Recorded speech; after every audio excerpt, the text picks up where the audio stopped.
ॐ सहनाववतु सहनौ भुनक्तु सह वीर्यं करवावहै तेजस्विनावधीतमस्तु मा विद्विषावहै। ओम शांति शांति शांति। अनुवाद की 5वीं कक्षा। पीछे 3 अभ्यास हो गए थे। चतुर्थ अभ्यास में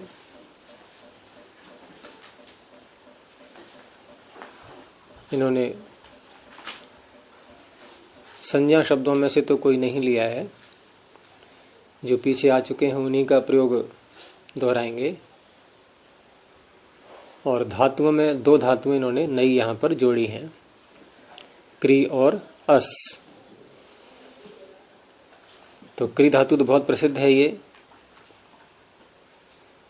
सर्वत्र इसका प्रयोग हम कर सकते हैं। तो इसके रूप याद कर लेना। तनादिगण की है, करोति कुरुतः कुर्वन्ति, करोषि कुरुथः कुरुथ, करोमि कुर्वः कुर्मः। तनादि होता है, तनादि में सूत्र में पढ़ने की क्या जरूरत है? हाँ, तो सूत्र का अर्थ देखना आप उसका, तनादि क्रम भी है, उसी से पता लग जाएगा, फिर बाद में पूछना। और अस धातु ये अदादिगण की है।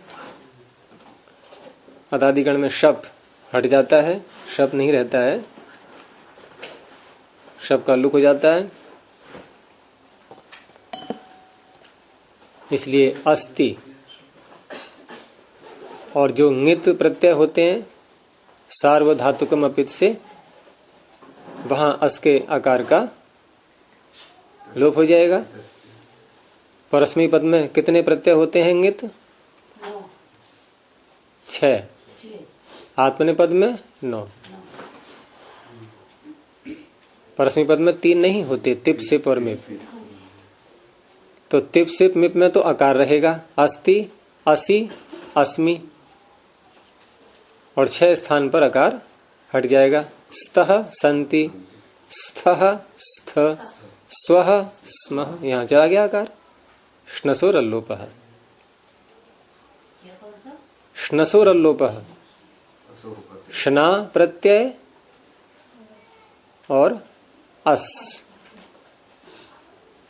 श्नम, श्नम प्रत्यय और अस, श्ना नहीं श्नम, इनके आकार का, श्नम प्रत्यय का भी और अस धातु का भी।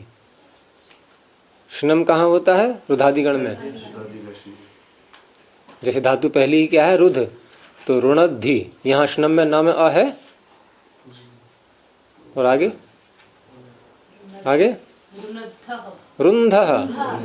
अब तो हटाव आकार को, रुंधन्ति, रुणस्य, रुंधः, रुंधः, नहीं रुंधः, रुंध, रुणध्मि, रुंध्वः। ऐसे ही अस धातु का है, अस का भी आकार हटेगा, श्नम का भी आकार हटेगा। कहाँ? ङित प्रत्यय पर होंगे तो अस धातु के रूप याद कर लेना। आगे अव्यय दे दिए हैं, इत्थम, इदमस्थमुः, इदम शब्द से थमु प्रत्यय, तो इदम शब्द से थमु प्रत्यय हो जाता है।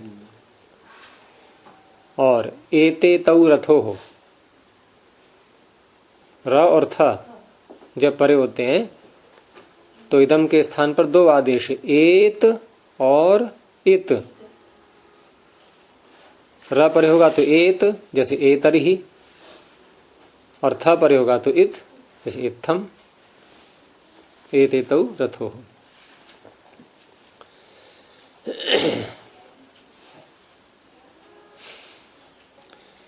इत्थम अर्थात इस प्रकार, ऐसे। निकालो कहां पर इदमस्थमुः सूत्र? 5वें अध्याय के तीसरे पाद में ही आते हैं ये सूत्र।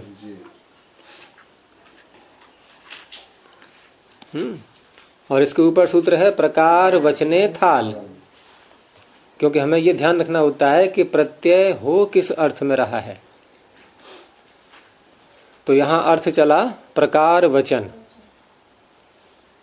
तभी तो कहते हैं इस प्रकार, उस प्रकार, जिस प्रकार, किस प्रकार, इन अर्थों में है ये। तो ये तो सामान्य सूत्र हो गया, प्रकार वचने थाल। प्रकार वचन में थाल प्रत्यय, वो थाल मत ले आना उठा के, थाल का था बचेगा। और किन से होते हैं सारे प्रत्यय, ये तो आपका दूसरा ही सूत्र है जिसने ये निर्णय पहले ही कर दिया था।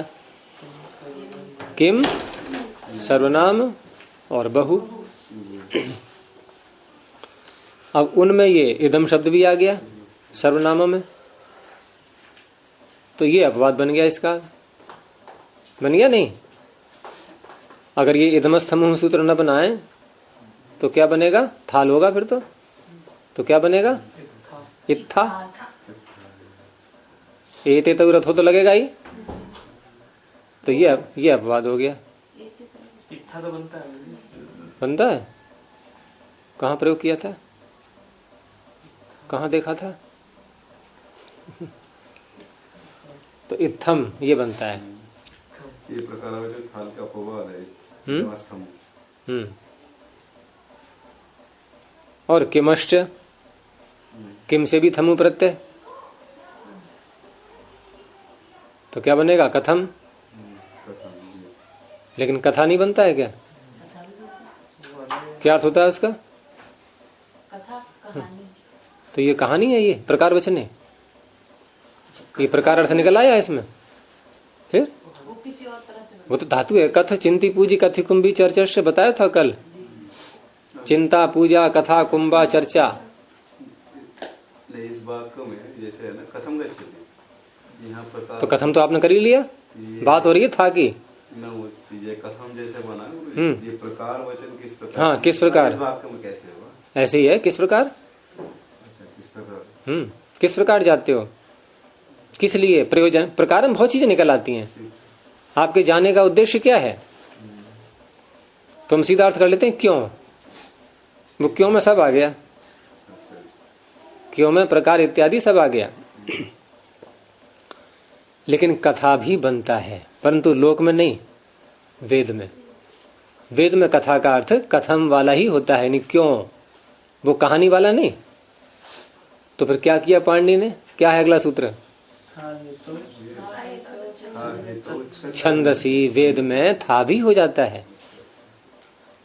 अब इससे पता लग रहा है नहीं कि किमश्च ये अपवाद बन गया था प्रकार वचने थाल का, नहीं तो क्यों कहना पड़ा था दोबारा, तभी तो कहा गया। तो वेद में हेतु, प्रयोजन, कारण, इस अर्थ में था प्रत्यय भी होता है। अब इसी में चल पड़ेंगे तो ये अनुवाद रह जाएगा, ठीक है, यहाँ क्रम ही छोड़ दो अभी। तो इत्थम, तथा, तथम वही लग गया सीधा, प्रकार वचने थाल। और विग्रह कैसे करते हैं इसका, अनेन प्रकारेण इत्थम, तेन प्रकारेण तथा, येन प्रकारेण यथा, केन प्रकारेण कथा, ऐसे कर सकते हैं।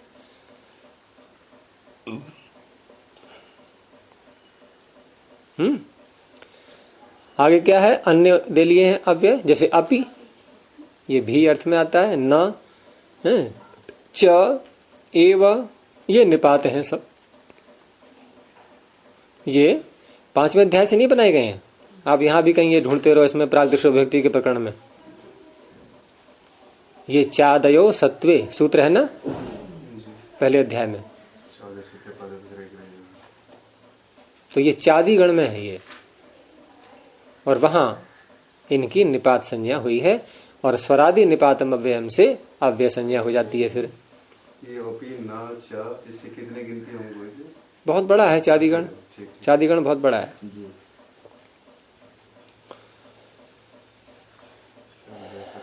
आगे इन्होंने संख्यावाची शब्द भी दिए हैं यहाँ पर, और संख्यावाची शब्दों में 4 शब्द हटा दो आप पहले प्रारंभ के, जैसे 1, द्वि, त्रि और चतुर। इनका भिन्न प्रकार है। 1, द्वि, त्रि, चतुर, ये मूल शब्द हो गए। और इन्हीं का जब स्त्रीलिंग बनाएंगे तो मूल शब्द बनेंगे एका और अभी रूप क्यों चला रहे हो आप? मूल बोल रहा हूं मैं, मूल शब्द, मूल शब्द जो बनेगा तो एका, द्वि, तीसरी और चतस्री। नपुंसकलिंग में यही रहेंगे 1, द्वि, त्रि, चतुर। रूप में अंतर आएगा, रूप की नहीं कह रहा हूं, मूल शब्द बात कर रहा हूं मैं। आगे जो मूल शब्द हैं उसमें सबके आगे नकार जोड़ते जाओ, केवल एक शब्द को छोड़कर, शश को। 6 का वाचक शश, इसमें मूर्धन्य श है, पहला भी और दूसरा भी। अन्य 5, 7, 8, 9, 10, इनमें सब में न जोड़ दो। पंचन, सप्तन, अष्टन, नवन, दशन, और तो कोई नहीं संख्यावाची।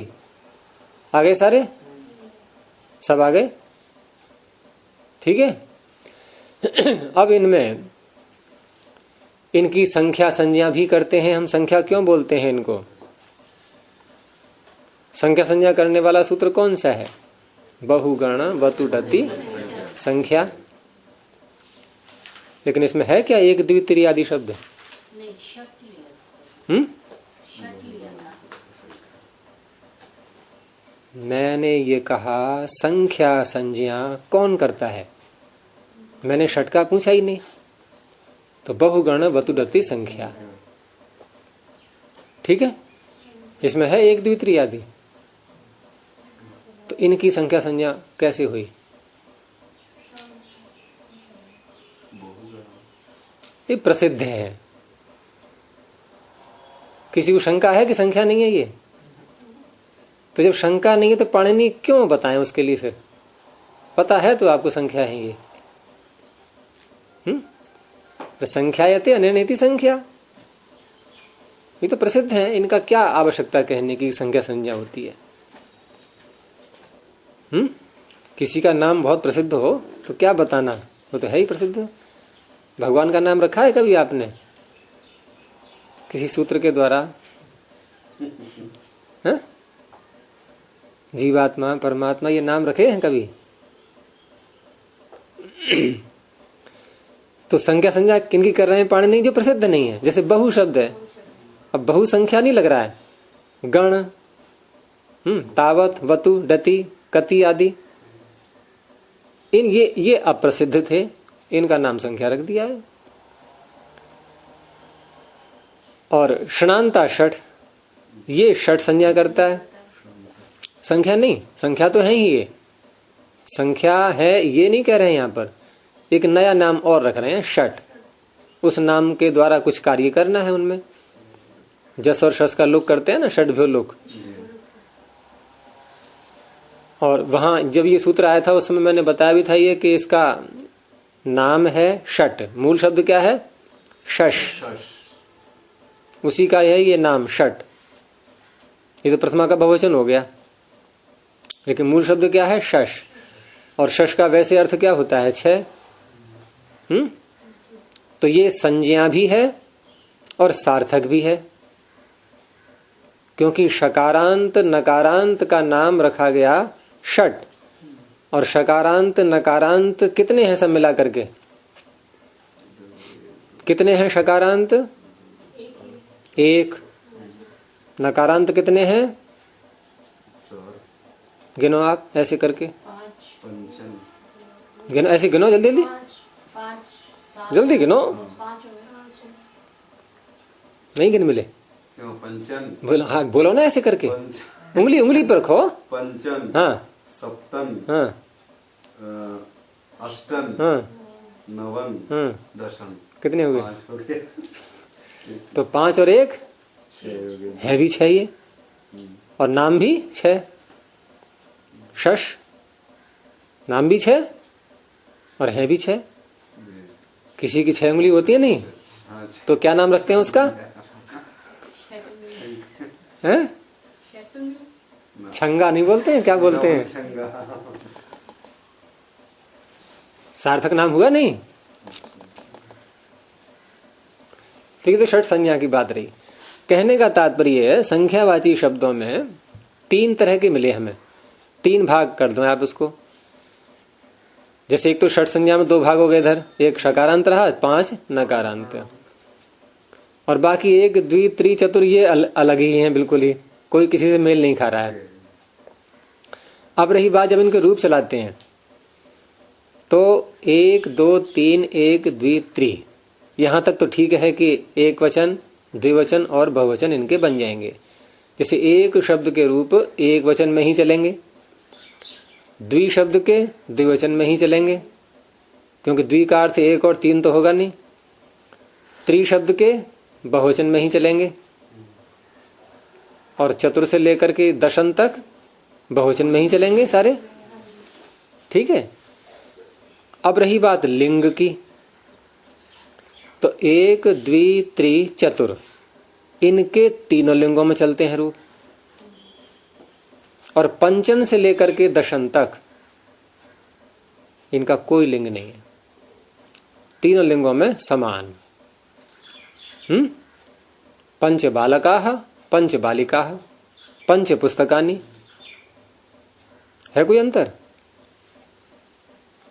लेकिन 1 द्वि त्रि चतुर में अंतर आ जाएगा। चत्वारः पुरुषाः, चतस्रः बालिकाः, चत्वारि पुस्तकानि। तो क्या कहा मैंने? 1 द्वि त्रि चतुर इनके तीनों लिंगों में। तो ये आपको याद करने हैं। एक के एक वचन में ही अगर हम एक के शब्द, एक के रूप एकः एकौ एके जब बनाते हैं तो वहां एक का अर्थ होता है कोई। तीनों वचनों में भी रूप चलते हैं एक शब्द के, लेकिन वहां उसका अर्थ संख्या नहीं होता है, कोई। पाणिनि के भी कई सूत्र ऐसे आएंगे जहां एके, महाभाष्यकार ने बहुत प्रयोग किया है।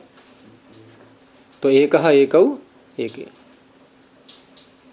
और वो सर्वनाम शब्द भी बन जाता है वहां, तभी तो बनता है एके, नहीं तो एकाः बनता।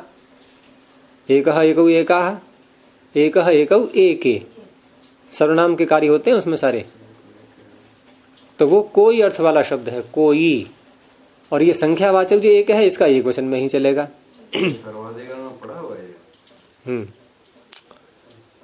तो इस प्रकार से 1 द्वि त्रि चतुर इनके रूप याद कर लेना, और पंचन और सप्तन अष्टन नवन दशन 5 ये हैं नकारांत। बहुत सरल हैं रूप इनके, केवल आपको बहुवचन के प्रत्यय जोड़ते जाना है। जस और शस में तो स्नांता षट से षट संज्ञा होने के कारण से षड्भ्यो लुक से लुक हो ही जाएगा।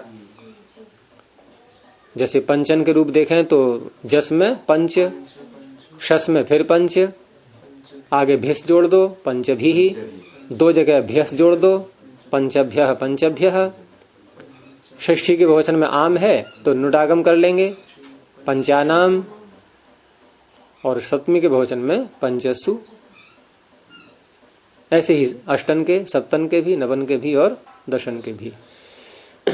और शश में भी जस और शस में तो जस और शस हट गए तो पदांत में शकार आ गया, तो उसको झलाम जशोंते से डकार हो जाएगा।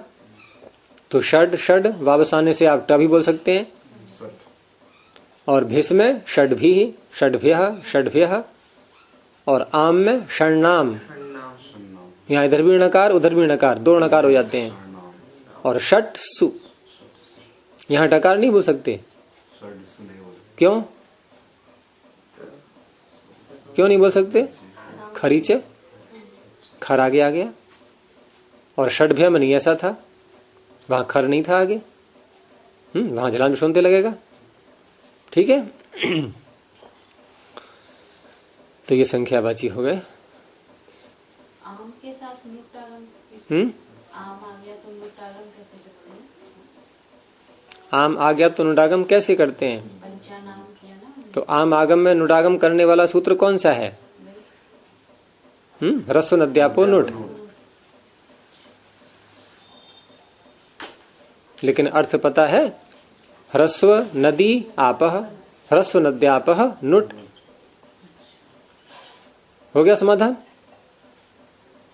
है ऐसा ये पंचन? ह्रस्व नदी आपह, ह्रस्वांत नदी संज्ञक आबंत, कैसा है ये?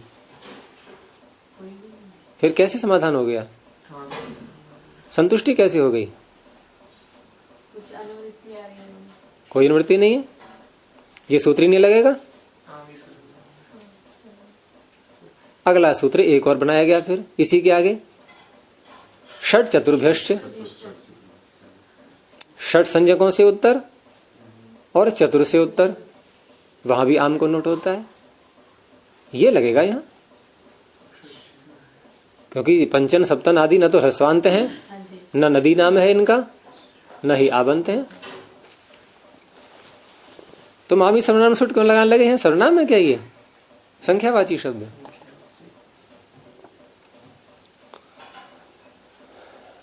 दूसरा इसमें एक और भी होता है, जैसे पंचन से आगे मैंने कहा था कि तीनों लिंगों में एक जैसे चलते हैं, लेकिन कहां तक? 19 तक, नव दश।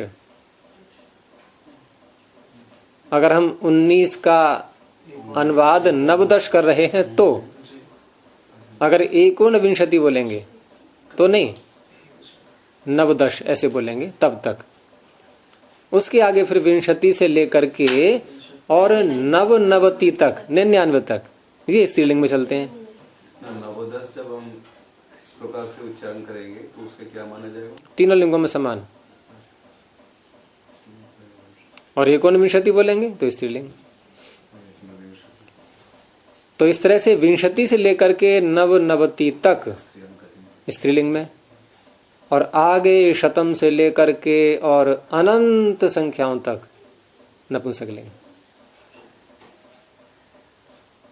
लेकिन कहीं कहीं जैसे कोटि शब्द है, करोड़ बोल देते हैं ना, तो वहां अंतर आएगा। चलो खैर ये आगे के विषय हैं, अभी इतना ज्यादा विस्तार नहीं करना है। पुस्तक में गुरुजी 100 तक ही दिए, तो 100 हाँ तो 100 तक कर लो अभ्यास। आगे कैसे बनते हैं? आगे जब अगला भाग आएगा तभी देख लेंगे, उसमें भी 100 तक ही है। तो तीसरे में आ जाएगा। जिस क्रम से ये बढ़ाते जाए उसी से बढ़ते जाओ। तो इस तरह से आपको यहाँ पर क्री धातु अस धातु के रूप याद करने हैं, ये पक्का करके आना। और बाकी इसमें नियम तो कोई विशेष नहीं है, इन्होंने यहाँ कारकों के चिन्ह दे दिए हैं। कारक कितने होते हैं? 6। कर्ता, कर्म, करण, संप्रदान, अपादान और अधिकरण।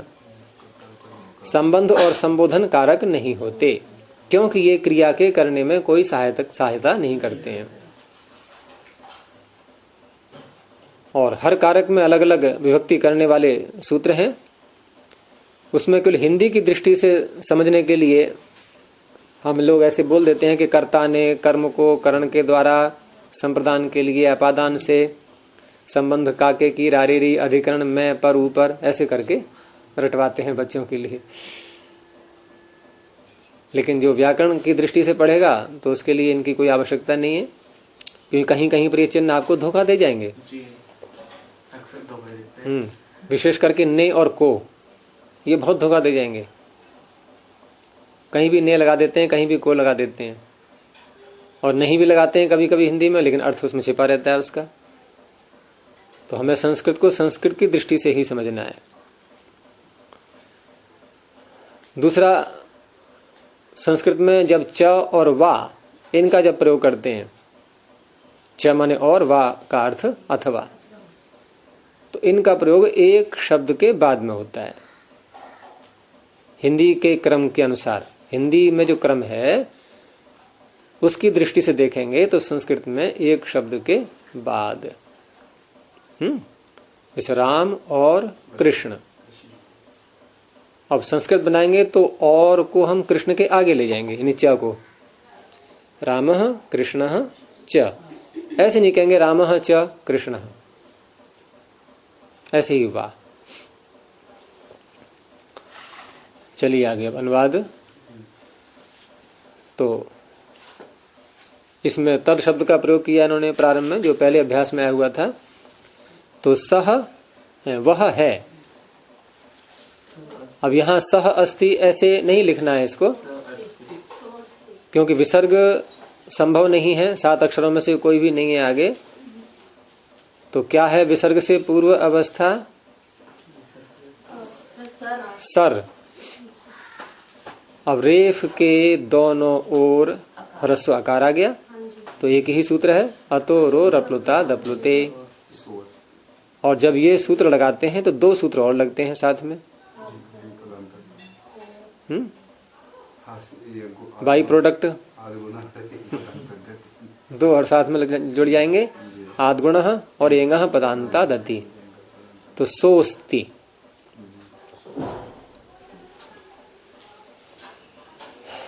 वे दोनों कहाँ हैं? तो तौ और कुत्र। अब यहाँ प्रथम पुरुष का द्विवचन स्तः। सब बालक यहाँ हैं, सर्वे बालका। अब अत्र आगे आ रहा है तो भूभगो पूर्व से योशी, रेफ का यकार होकर के लोप हो जाएगा। बालका अत्र संति, संधि होगी नहीं है, पूर्वत्रा सिद्धम। तू कहाँ है? त्वम कुत्र असि, यहां संधि हो जाएगी, अकह स्वर्ण दीर्घ, कुत्रासि। असि, असि कैसे बनाइए? धातु अस और सिप थस्थ का सिप, तो क्या हुआ?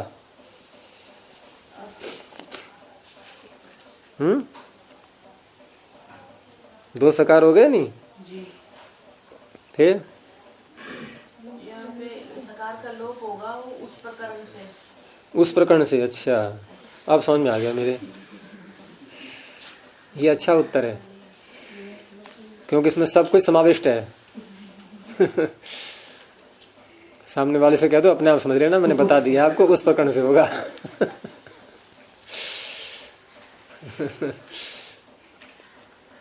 तासस्त्योर लोपः, ऊपर है सह स्यार्ध धातु के। सह सी, तो सी को ले लो ऊपर से। तासस्त्योर लोपः, तास और अस्ति के सकार का लोप हो जाता है, सकार परे रहते, तो रह गया असी। यानी कि 2 सकार हैं इसमें, तो कौन सा सकार हटा? सिप का सकार या अस का सकार? अस का। क्योंकि दोनों में से कोई भी हटाएंगे बनेगा असी ही। अस का सकार हटा है।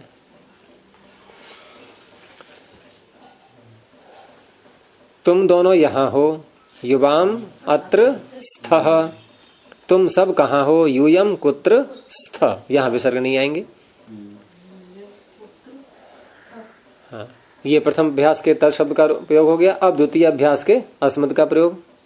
द्वितीय अभ्यास में था अस्मद या तृतीय में? अस्मद तृतीय में था। नहीं, द्वितीय का इसमें आ तो गया, तू कहाँ है तुम दोनों, या तो गए द्वितीय के। अब तृतीय वाला भी, मैं बालक हूं, अहम बालक और अस्मि, तो यहां भी रेफ को उकार कर लेंगे। अतोरो रप्लुता दप्लुते बालकोस्मि, हम दोनों भी यहाँ ही हैं। आवाम अपि, अब आवाम अपि और अत्र एव, यहाँ 3 अव्यय एक साथ आ रहे हैं, अपि अत्र और एव। तो अपि और अत्र, यहाँ ई को यकार यणादेश, अप्यत्र और अप्यत्र एव, यहाँ वृद्धिरेचि, अप्यत्रैव। तो आवामप्यत्रैव, और है कि स्वः, हम सब मनुष्य हैं। वयम मनुष्याः, यहाँ विसर्ग बोलेंगे क्योंकि आगे सकार आ रहा है, स्मः। ठीक है। अब क्री धातु का प्रयोग, वह क्या करता है? तो एतत् तदोह सुलभो कोरणे लगाते हुए स किम करोति, वे सब भोजन करते हैं। अब भोजन करते हैं कि दो अर्थ हो सकते हैं। कौन कौन से? भोजन खाना, भोजन बनाना। भोजन बनाना भोजन करना नहीं हुआ क्या? अरे किसी पूछते भाई क्या काम कर रहे हो? कि भोजन कर रहा हूं। तो भोजन करना माने बनाना, ये भी हो सकता है, लेकिन उसमें प्रयोग होता नहीं इसका। खाने अर्थ में ही लेते हैं प्राय करके। और खाने अर्थ में धातु अलग से आती भी है। खाद धातु है, भुज धातु है। नहीं, भोजन पका रहे हैं मान लीजिए, तो क्या कह सकते हैं कि मैं भोजन कर रहा हूँ?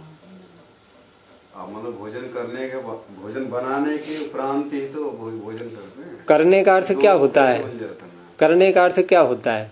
कुछ भी करना, कुछ भी करना। तो भोजन बनाना, ये भोजन के बनाने का करना नहीं हुआ। भोजन बनाने की क्रिया जो चल रही है, ये भी तो करना ही हुआ। हाँ, लेकिन उस अर्थ में नहीं लेते हिंदी में। तो यहां भोजन अलग से जब हम बनाएंगे शब्द ल्युट प्रत्ययांत, तो क्रिया का प्रयोग करेंगे और सीधे भुज धातु ही ले आए। यद्यपि यहां है नहीं प्रकरण अभी उसका, तो उस अवस्था में भोजन करने अर्थ में, क्योंकि भुज धातु दो अर्थों में आती है, भोजन करना और पालन करना, रक्षा करना। तो रक्षा करने में अर्थ में आती है, तो इसमें होता है परस्मयी पद का प्रयोग। और भोजन करने अर्थ में आती है तो इसका प्रयोग होता है आत्मनेपद में। और इसीलिए सहनावतु सहनौ भुनक्तु में जो भुनक्तु है ये परस्मयी पद का है। यहाँ रक्षा करना, पालन करना अर्थ है। तो लोग भोजन करने अर्थ में इसको मंत्र को ले लेते हैं ना कहीं कहीं भ्रांति से, तो वो गलत है ये। क्योंकि भोजन करना इसमें है ही नहीं, कहीं पर निकल ही नहीं रहा है किसी भी शब्द से कोई अर्थ। भोजन का प्रसंग ही नहीं है यहाँ।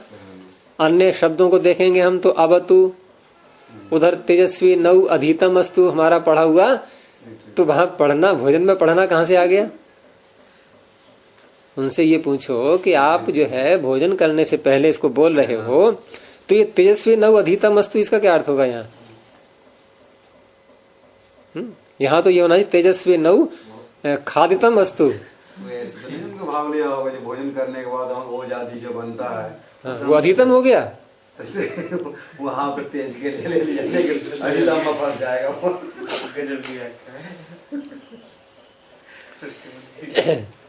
उस दिन उन लोगों के दृष्टिकोण। तो भोजन करने अर्थ में इसका आत्मनेपद में प्रयोग होता है। भुंक्ते भुंजाते भुंजते। अब यहाँ यदि बनाए इसको कि हम वे सब भोजन करते हैं, तो ते भुंजते, भुंक्ते भुंजाते भुंजते। लेकिन वो अभी नहीं बोलना है, अभी आपको ऐसे ही चलना है। तो ते भोजनम कुर्वन्ति, तू क्या करता है? त्वम किम करोषि, मध्यम पुरुष। तुम सब क्या करते हो? यूयम किम कुरुथ। कुरुथ पहले से नहीं लिखे हैं क्या ये? हाँ, तो करोती लिख दिया था क्या? अच्छा, मैं भोजन करता हूं। अहम भोजनम करोमि। हम राज्य करते, इसमें करोमि में ये बोलते समय ध्यान रखा करो। लोग क्या बोलते हैं? करोमि, पठामि, गच्छामि, ऐसे नहीं, ह्रस्व विकार बोलना चाहिए। करोमि। हम राज्य करते हैं। वयम राज्यम कुर्मः। आगे मिश्रित वाक्य है ये। ईश्वर एक ही है। तो यहां पर ईश्वर और एक, ये दोनों समानाधिकरण है। दोनों में एक वचन, एक विभक्ति, एक लिंग। तो ईश्वर पुल्लिंग का है, प्रथमा का एक वचन ईश्वरः, लेकिन विसर्ग इसलिए नहीं आ सकते, आगे आ रहा है एकः। तो कौन सा लगेगा सूत्र? 3 सूत्रों में से भूभगो से रेफ का यकार होकर के लोप हो गया ईश्वर। ये जो का तो रह गया ऐसा ही। अब एक में भी हम विसर्ग नहीं बोल पाएंगे क्योंकि आगे फिर ए आ रहा है, फिर लग गया भव को, वृद्धि प्राप्ति है लेकिन तो एक और एव में तो विसर्ग है ही नहीं, और आगे अस्ति। अब रही बात इनमें संधि कहाँ कहाँ हो सकती है, तो ईश्वर एक, यहाँ कोई संधि नहीं हो पाएगी, पूर्वत्र सिद्धम। एक एव यहाँ भी नहीं हो पाएगी, और एव अस्ति यहाँ हो जाएगी। तो क्या लिखा था आप सबने, ऐसा ही लिखा है, ईश्वर एक एवास्ति, ऐसा ही लिखा था। क्या लिखा था, ईश्वर एक एकम अपि अस्ति कर दिया था। ये तो बहुत ज्यादा शुद्ध हो गया। ईश्वर को आप नपुंसक बना दोगे, कैसे काम, संसार कैसे बना पाएगा फिर वो। हम नपुंसक किसे कहते हैं, जो कुछ नहीं कर पाता। यद्यपि ब्राह्मण शब्द नपुंसक लिंग में ही आता है, लेकिन ईश्वर शब्द पुल्लिंग में आता है। और उसका विशेषण, संख्यावाची शब्द विशेषण ही बनते हैं, ध्यान रखना। संख्याएं किसी को कहती हैं, संख्याएं किसी को कहती हैं। अगर आप संख्या बोलोगे 1 2 3 आदि, तो तुरंत ही प्रश्न उठेगा कौन, 5 कौन है, कि 5 है, कौन 5 किसी का नाम तो है नहीं, विशेषण है सारे ये हैं। 10 5 15 जो भी बोलेंगे तो किसी के विशेषण बनते हैं ये। अब यहां यदि ईश्वर को हटाता तो एक एव अस्ति, कौन है एक, प्रश्न रहेगा नहीं रहेगा। तो संख्यावाची विशेषण बनते हैं, विशेषण के अनुसार इनमें विभक्ति और वचन लिंग आएंगे। अब एक क्योंकि तीनों वचनों में, तीनों लिंगों में चलता है, यहां पुल्लिंग का रहेगा। तो ईश्वर एक एवास्ति। 2 बालक सूंघते हैं, बालकौ जिघ्रतः, जिघ्रा धातु पीछे आ चुकी है ना, ये वो अस्थि अपने क्या था? हाँ, एवास्ति। हाँ, संधि हो जाएगा। इसमें जितने भी वाक्य आएंगे आपके, तो जो धातुएं ये बता चुके होते हैं, ये उससे बाहर नहीं निकलेंगे, उसी के अंतर्गत वाक्य बनाई जाएंगे। जैसे यहाँ सूंघते हैं बता दिया, तो इसका अर्थ है घ्रा धातु आ चुकी है पीछे। अगर पीछे का आपका कच्चा रहेगा तो आप भ्रांति में पड़ोगे कि क्या बनेगा इसका अनुवाद।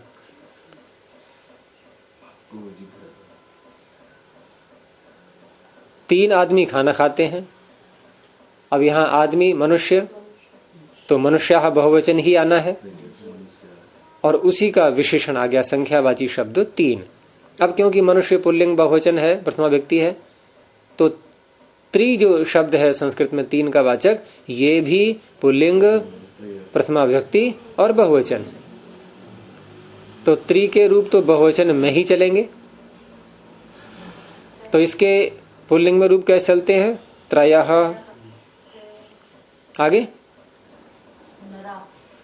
नहीं, त्रि के रूप पूछ रहा हूं मैं सारे। त्रयः, द्वितीय का बहुवचन, द्वितीय का बहुवचन त्रीन, जैसे हरीन, त्रिभिः, त्रिभिः नहीं त्रिभिः, त्रिभ्यः, त्रिभ्यः, त्रीणाम, हरिणाम नहीं, वहां नहीं, वहां त्रि को त्रय हो जाएगा। त्रेस्त्रयः, त्रेस्त्रयः, त्रि के स्थान में त्रय आदेश सूत्र है ये। आमी सर्वनामनः सुट त्रेस्त्रयः, आमी ऊपर से आ रहा है, यानी आम परे रहते त्रि के स्थान में त्रय आदेश।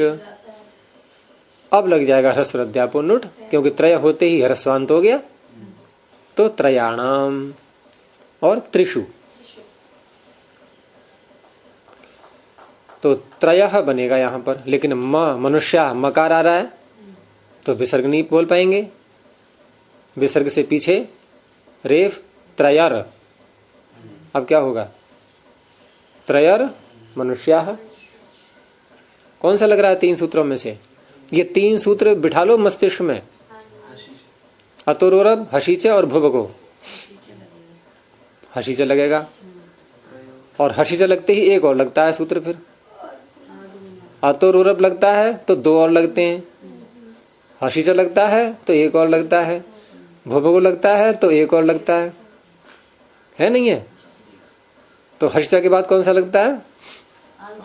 आद्गुण। भोभो के बाद कौन सा लगता है? लोपशाकल्य से। तो त्रयो मनुष्याः। अब मनुष्याः में विसर्ग बोले नहीं बोले तो आगे क्या आ रहा है? भोजन। तो भकार आ गया, फिर समस्या आ गई। अब 3 सूत्रों में से 2 तो हट गए, क्योंकि ह्रस्वकार वाले हैं दोनों। वो यहाँ दीर्घाकार है तो भोभगो ही लगना है। फिर रेफ का यकार हो के लोप हो गया। त्रयो मनुष्या भोजनम कुर्वन्ति। गुरुजी नरा बोलेंगे तो त्रयः बोल देंगे ना फिर तो। क्यों? ना हर्ष में नहीं आता है नकार? नकार हर्ष में नहीं आता क्या? फिर त्रयो नरा भोजनम कुर्वन्ति। 4 बालक आ रहे हैं तो चतुर शब्द के रूप कैसे लेंगे? प्रथमा के बहुवचन में चत्वारः, द्वितीया के बहुवचन में चतुरः। वहां आ नहीं होगा, सर्वनाम स्थान परे होता है तभी होता है ये आ, चत्वारः। और बहुवचन द्वितीया के बहुवचन में चतुरः, चतुर्भिः, चतुर्भ्यः, चतुर्भ्यः। चतुर यहाँ अनुडागम किससे होगा? षट चतुर्भ्यश्च चतुर्णाम चतुर्षु। तो यहाँ चत्वारः, लेकिन बालक बा रहा है, फिर लगे हसीच चत्वारो बालकाः। तो यहाँ भी आगच्छन्ति आ है तो भोभगो चत्वारो बालका आगच्छन्ति।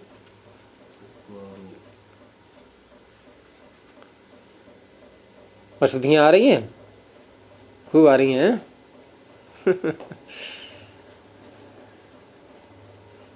ऐसे वाक्य बनाओ कि अशुद्धि न निकल पाए, क्योंकि ये तो अभी इस प्रारंभ का ही चल रहा है। अभी क्या है इसमें? कुछ भी नहीं है। 5 पुस्तकें और 5 फूल यहाँ हैं। अब पुस्तक भी नपुंसकलिंग का है और पुष्प भी नपुंसकलिंग का है। अब चतुर शब्द के रूप नपुंसकलिंग में तो क्या बनते हैं? चत्वारी है। पुस्तक 5, हाँ 5 बोलना ठीक है। पंच, तो पंच शब्द का तो ये तीनों लिंगों में एक जैसा ही होगा, कोई अंतर नहीं पड़ेगा। पुस्तक शब्द पुस्तक जो है नपुंसकलिंग नहीं, पुस्तक नहीं नहीं, पुस्तकम पुस्तक पुस्तक हाँ यही चलता है। इसमें से गुरुजी लिंगानुशासन में दे रखा है। वो व्यवहार में एक ही लिंग ज्यादा चलता है। व्यवहार में तो ठीक है, कहीं आपको मिलता है साहित्य में तो अशुद्ध नहीं माना जाएगा वो। मतलब व्यवहार में नपुंसकलिंग का ही प्रयोग करते हैं। लेकिन इसका पुस्तक आप इसलिए कह दिए, लेकिन उन्हें काट नहीं सकते। हाँ नहीं काट सकते। तो पंच पुस्तकानि और 5, तब और को ले जाओ 5 के आगे। पंच च पुष्पाणि, केवल 5 के ही आगे ले जाना है और कोई पुष्प के आगे नहीं। कभी कभी च को 2 के आगे हटा देते हैं। पंच पुष्पाणि च, ऐसे नहीं, पंच च पुष्पाणि और 5, एक ही शब्द आगे ले जाना होता है।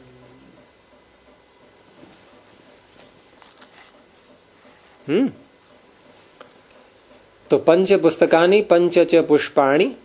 अब आगे है यहाँ की हम अत्र बोलेंगे तो पुष्पाणि में एक और णची लग जाएगा। पुष्पाण्यत्र सन्ति।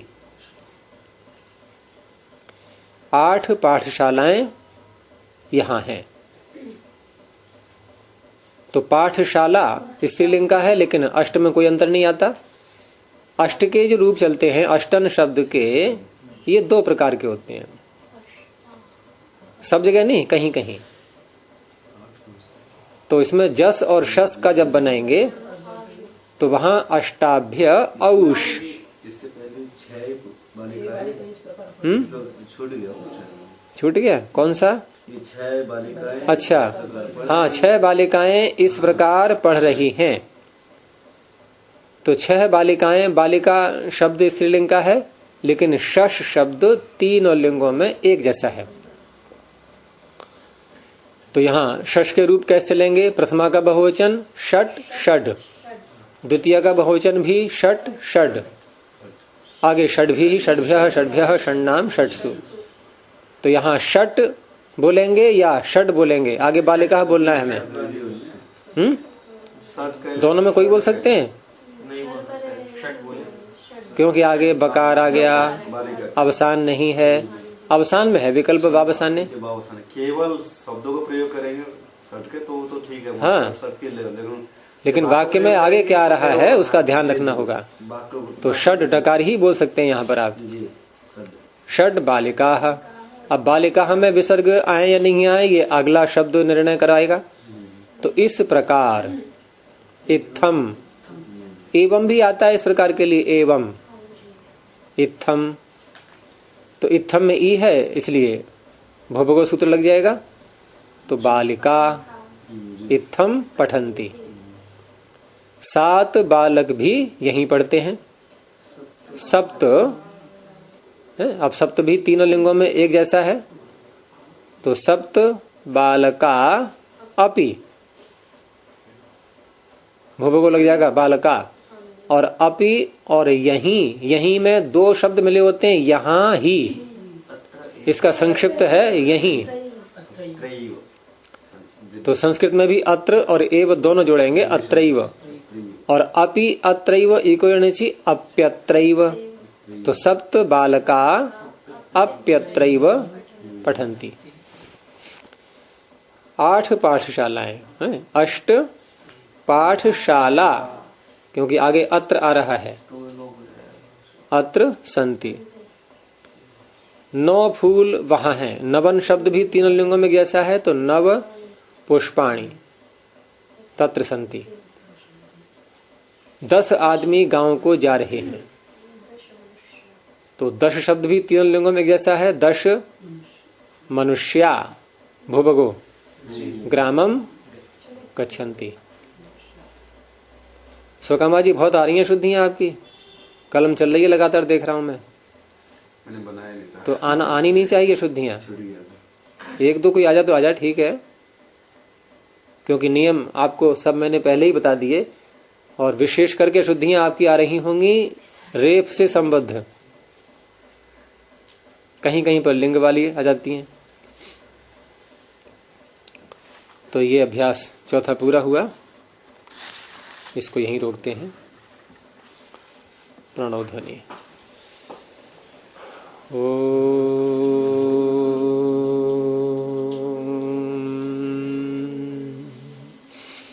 ओ